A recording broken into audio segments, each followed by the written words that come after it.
उद्धव ने कृष्ण से पूछा, जब द्रौपदी लगभग अपना शील खो रही थी तब आपने उसे वस्त्र देकर द्रौपदी के शील को बचाने का दावा किया, लेकिन आप यह दावा भी कैसे कर सकते हैं?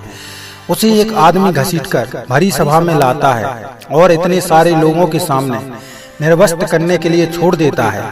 एक महिला का शील क्या बचा? आपने क्या बचाया?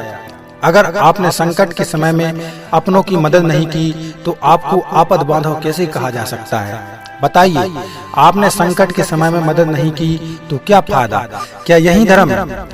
इन प्रश्नों को पूछते पूछते उद्धव का गला रुंध गया और उनकी आंखों से आंसू बहने लगे। ये अकेले उद्धव के प्रश्न नहीं है। महाभारत पढ़ते समय हर एक के मनो मस्तिष्क में ये सवाल उठते हैं। उद्धव ने हम लोगों की ओर से ही श्री कृष्ण से उक्त प्रश्न किए।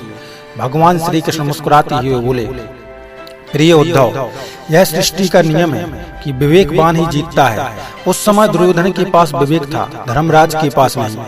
यही कारण रहा कि धर्मराज पराजित हुए।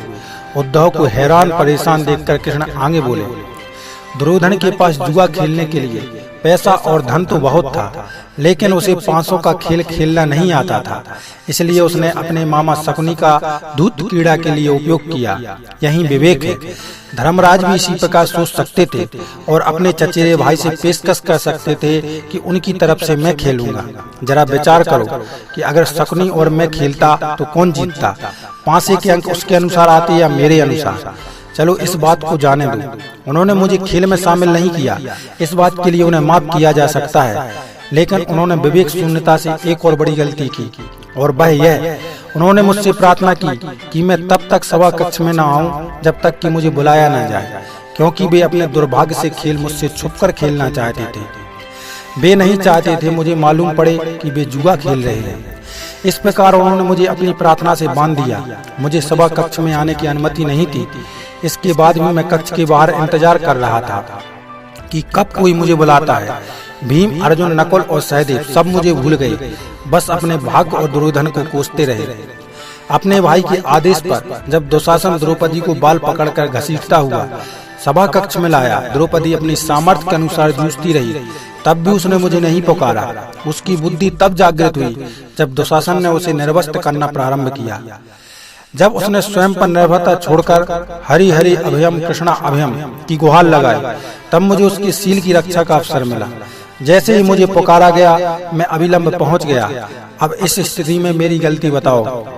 उद्धव बोले, कान्हा, आपका स्पष्टीकरण प्रभावशाली अवश्य है, किंतु मुझे पूर्ण संतुष्टि नहीं हुई। क्या मैं एक और प्रश्न पूछ सकता हूँ? कृष्ण की अनुमति से उद्धव ने पूछा। इसका अर्थ यह हुआ कि आप तभी आओगे जब आपको बुलाया जाएगा। क्या संकट से घिरे अपने भक्त की मदद करने आप स्वतः नहीं आओगे? कृष्ण मुस्कुराए।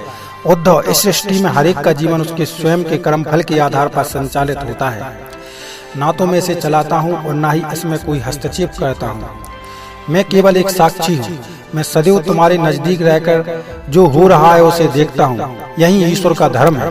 वाह वाह, बहुत अच्छा कृष्ण। तो इसका अर्थ यह हुआ कि आप हमारे नजदीक खड़े रहकर हमारे सभी दुष्कर्मों का निरीक्षण करते रहेंगे। हम पाप पर पाप करते रहेंगे और आप हमें साक्षी बनकर देखते रहेंगे।